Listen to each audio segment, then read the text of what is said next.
Yo envío mensajero que prepara el camino delante de mí.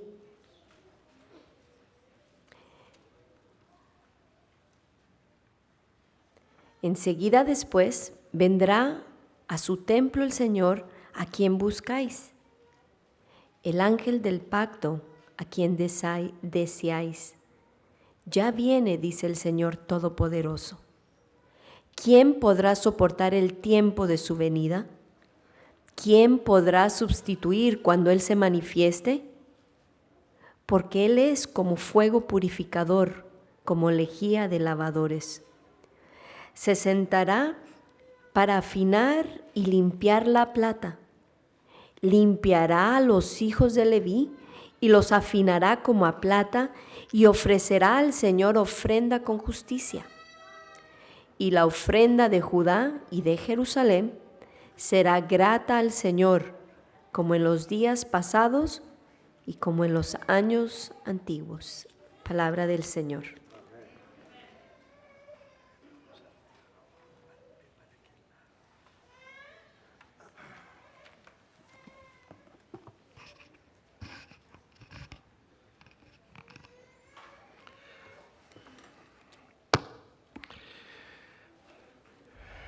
Parece mentira, pero hemos llegado al último libro de la Biblia del Antiguo Testamento, Malaquías. Está separado del libro de Mateo, que es el primer libro del Nuevo Testamento, por un periodo de silencio de más de 400 años. Quiere decir que desde que Malaquías se escribió hasta que nació más o menos ese periodo de tiempo. Pero a pesar de esa separación, estos dos libros están entrelazados asombrosamente. Desde el punto de vista histórico, por supuesto pasaron muchos años, un largo tiempo. No hubo ninguna voz que hablase en nombre de Dios durante esos 400 años. Hubo absolutamente silencio, tampoco quedaron escritas ningún registro bíblico durante ese periodo. No hubo ningún estímulo de parte de Dios para con su pueblo. Todo eso, la historia continuó en Israel. Y entre los judíos acontecieron cosas muy sorprendentes, que por supuesto las descubrimos nuevamente al comenzar el Nuevo Testamento. Por ejemplo, se formaron instituciones en esos 400 años que aparecen al principio del Nuevo Testamento. Pero no quedó constancia de nada en la historia sagrada, de todo lo que había sucedido. Sin embargo, el sábado próximo, si Dios lo permite, antes de entrar en el libro de Mateo, me voy a tomar el atrevimiento de conversar con ustedes acerca de esos 400 años de silencio de Dios. Y vamos a analizarlo y vamos a llegar a conclusiones muy sabrosas, muy interesantes. Los últimos 3 libros del Antiguo Testamento todos sabemos cuáles son: Ageo, Zacarías y Malaquías. Y estos fueron escritos después que los israelitas volvieron de la cautividad de Babilonia. Pero no todo el pueblo volvió feliz y contento, cantando alegre porque quedaban libres, sino que fueron viniendo en grupos hacia el lado de Jerusalén.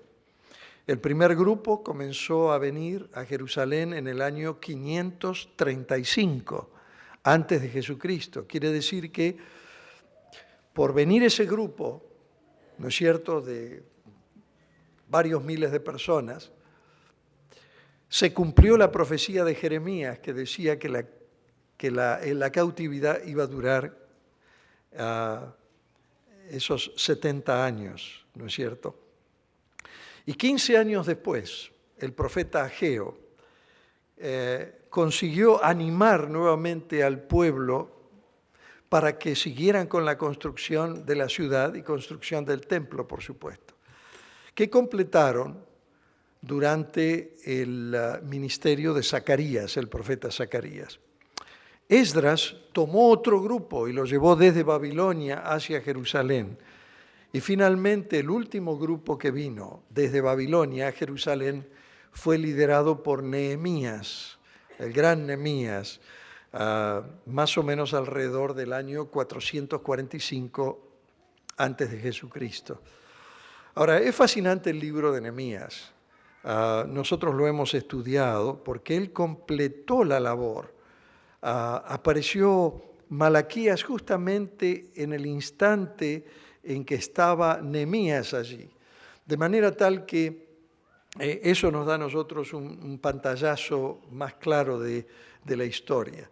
Fíjense que si nosotros comparáramos los libros de Nehemías y de Malaquías, tendríamos una comparación preciosísima, porque Nehemías concluye la sección histórica de la Biblia que comienza en el Génesis. Desde Génesis hasta Nehemías es solamente historia. Pero luego vienen los libros poéticos y luego vienen los libros proféticos, y en los libros proféticos tenemos los profetas mayores y profetas menores. Ahora, los profetas menores, que son estos que estamos estudiando ahora, no son menores porque eran de menor calidad que los anteriores, no, son menores porque sus libros son muy reducidos, muy pequeños, son profecías más cortas. Por esa razón se le dice profetas menores. Malaquías significa mi mensajero, mi mensajero. Quiere decir que este nombre es altamente sugerente, especialmente en el último libro del Antiguo Testamento, porque gira alrededor del tema de un mensajero de Dios que iba a venir. Y en cierta medida era una predicción de la venida de otro mensajero que iba a venir antes que el Señor Jesucristo. Y ahí es justamente donde nosotros encontramos el enlace perfecto entre el libro de Malaquías y el libro de Mateo. Por ejemplo, en el capítulo 3 de Malaquías, ustedes pueden leerlo en la pantalla, capítulo 3, verso 1, dice así: He aquí, yo envío mi mensajero, el cual preparará el camino delante de mí.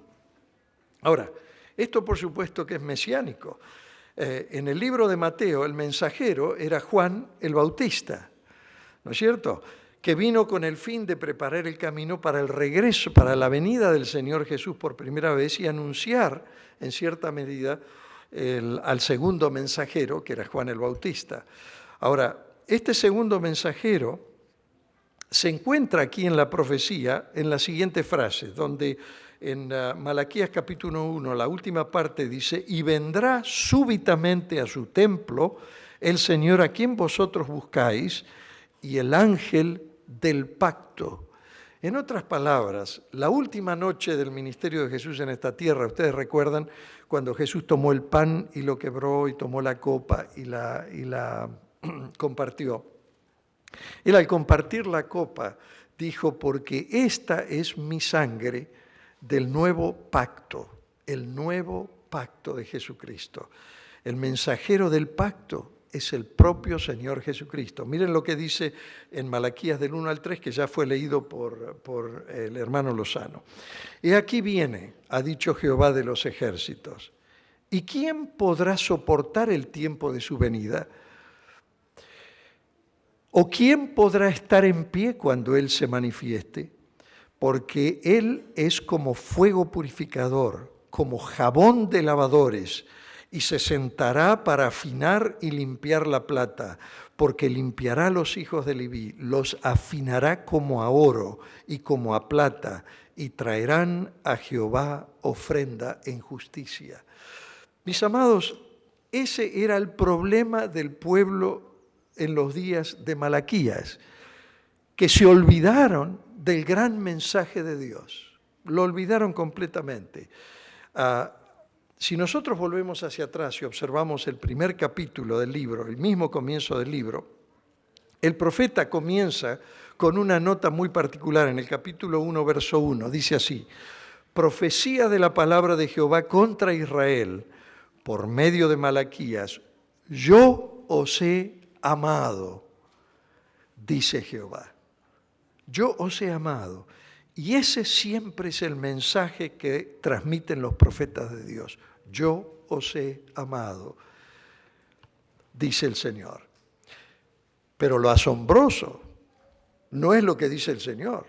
Lo asombroso fue la respuesta que le dio el pueblo a lo que dijo el profeta. Lo que le respondieron ellos al profeta fue: ¿en qué nos ha amado? ¿En qué nos ha amado? Y todo el libro de Malaquías contiene una serie de respuestas que dieron los del pueblo de Israel al profeta, a los desafíos de Dios. Y todas las respuestas nos llaman la atención. Yo quiero decirles que cuando ustedes miren este libro y lo analicen un poquito, van a sorprenderse de las cosas que van a encontrar allí, porque muchas de esas cosas nos ocurren a nosotros como cristianos.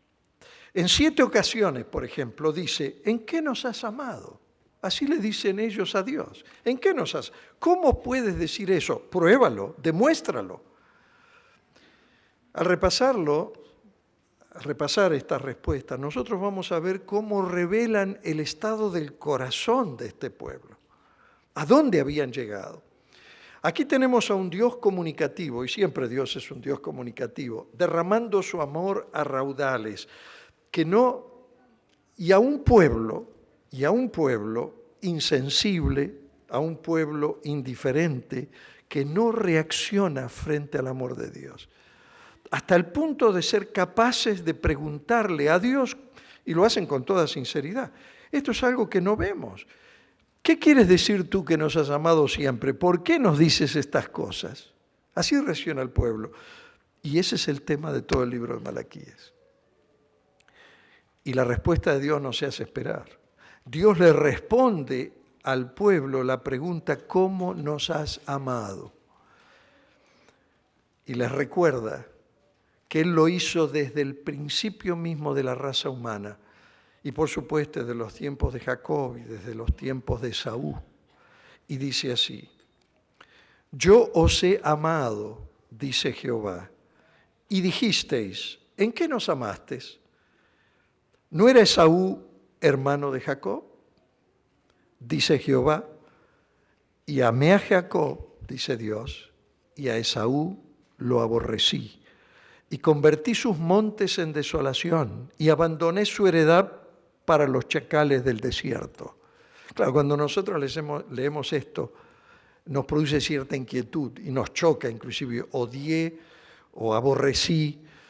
En los labios de Dios, la palabra aborrecer no es lo que nosotros entendemos por aborrecer. Pero saben que a pesar de que esto nos produce cierto malestar, el libro de Hebreos nos da una explicación a esto.